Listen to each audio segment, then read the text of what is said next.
In the meeting yesterday, I said, I am agree with you. Jake, agree isn't something you are. You just say, I agree. My manager gave me a look. The whole call went quiet for a second. Ha, that's such a classic mistake. And today we're fixing it for good. Welcome to English Podcast with Emma and Jake, the show that helps you speak real English with confidence. I'm Emma. And I'm Jake. Grab a coffee, relax, and just listen. By the end of this episode, you'll never feel lost in English again. Day 10 of Real Life English. Today we're heading into the office. You'll learn 10 real phrases for small talk, quick meetings, and sounding confident with your coworkers. And one of them is the exact phrase that saved me later that same day. It's coming. Let's start. Let's act this out. I'll be your coworker, Sarah. Jake, you just started at this office 2 weeks ago. Perfect, I can use the practice. Morning, how was your weekend? It was great, thanks. I went hiking with some friends. How was yours? Pretty relaxing, actually. I just stayed home and read. Nice. Hey, could you give me a hand with something? I can't find the meeting room. Sure, it's just down the hall, second door on the right. Sorry, could you say that again?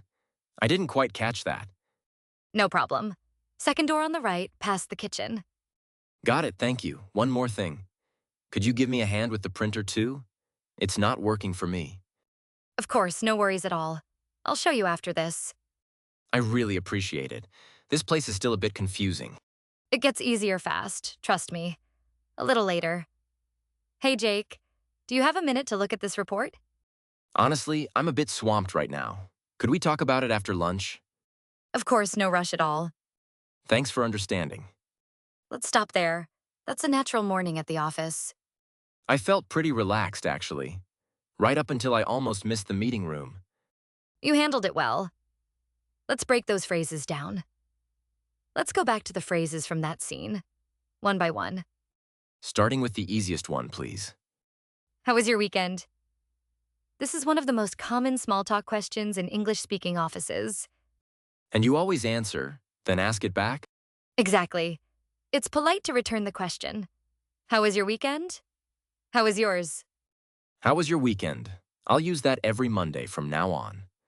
Next, could you give me a hand with something? This means asking for a small favor. Could you give me a hand with something? That sounds much more natural than just help me. It really is. And when you don't hear something clearly, you say, Sorry, could you say that again? exactly. It's polite and simple. Much better than just saying, what? Sorry, could you say that again? I'll remember that one for sure. And the last one, when you're too busy to help right away. I'm a bit swamped right now. Right. Swamped means very busy. It's a friendly, casual way to say no without sounding rude. I'm a bit swamped right now. That's such a useful phrase for meetings too. Exactly. You just used 4 phrases correctly and you sounded very natural doing it. 4 down, more to go. Let's move to the harder scene, the meeting. This next one is exactly the moment from the beginning of this episode. Okay, this is the part I really needed. What happens in an actual meeting? Let's act it out. This time I'm the manager and you're on my team. I can do that. Okay, team. I think we should launch the new page next Monday. Jake, thoughts? I am agree with you.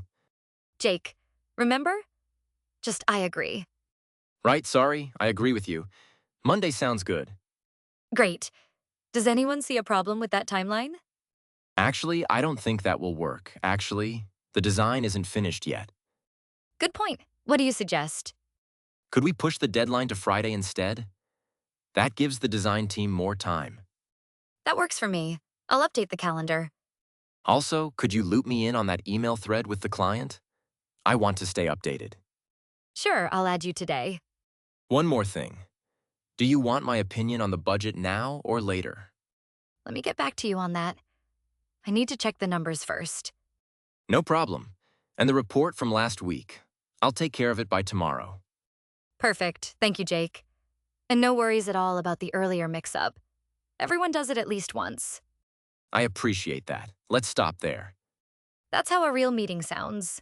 Calm, polite, and clear. That felt so much better than my actual meeting yesterday. It gets easier every time you use these phrases. Let's break them all down. Let's start with the big one. Your mistake from the beginning. I am agree with you. Please tell me why that's wrong. In English, agree is a verb, not an adjective. You don't be agree, you simply agree. So it's like saying I am like it instead of I like it? Exactly the same kind of mistake. Just say, I agree with you. I agree with you. I agree with you. I'll say that 10 times if I have to. Why does this mistake happen so often, though? I think in some languages, agree works more like an adjective, so it feels natural to add am. That makes total sense. It's an extremely common mistake, so don't feel bad about it at all. Okay, next. Disagreeing politely. I don't think that will work actually. Right? Adding actually softens it, so it doesn't sound harsh in a meeting. I don't think that will work actually. I like how gentle that sounds. Next, our open loop phrase from the very beginning of the episode. You promised us this one. Could we push the deadline to Friday? Exactly. It's a polite way to ask for more time without sounding unprofessional. Could we push the deadline to Friday? I need that phrase every single week. And when you want to be included in something, you say, Could you loop me in on that? perfect. And if you need time before answering? Let me get back to you on that. And finally, when you take ownership of a task. I'll take care of it. Short, confident, and clear. Exactly. 5 more phrases down. You're sounding like a real professional now. Let's see if I actually remember all 10. Quiz time. Answer out loud before I give the answer. I'm ready. Question 1. You agree with a coworker's idea. What do you say? I agree. Correct. Question 2. You didn't hear the question. What do you ask? Sorry, could you say that again? Exactly right. Question 3. You need 2 more days to finish something. What do you ask? Could we push the deadline to Friday?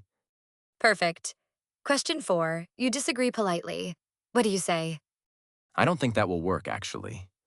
You got all 4. Now let's try something different. Real office speed. Uh-oh. Native speakers don't talk slowly in real meetings. Listen at normal speed, then repeat it back. Could we push the deadline to Friday? Could we push the deadline to Friday? I don't think that will work, actually. I don't think that will work actually. See? You already understood it. Real speed just takes practice. That was actually easier than I expected. Let's recap your 10 office phrases. From the morning scene, how was your weekend? Could you give me a hand with something? Sorry, could you say that again? And I'm a bit swamped right now. And from the meeting, I agree. I don't think that will work actually. And could we push the deadline to Friday? Plus 3 more from that same meeting. Could you loop me in on that? Let me get back to you on that, and I'll take care of it. 10 phrases, 1 meeting mistake fixed for good. And remember, no worries at all if you still make mistakes sometimes. Native speakers are always patient with someone who's trying. That's genuinely reassuring to hear. What's the office phrase in English that confuses you the most? Tell us in the comments. We read every single one. Next time, we're stepping outside the office for something completely different. You won't want to miss it. Subscribe so you never miss an episode. See you in the next one. Bye for now.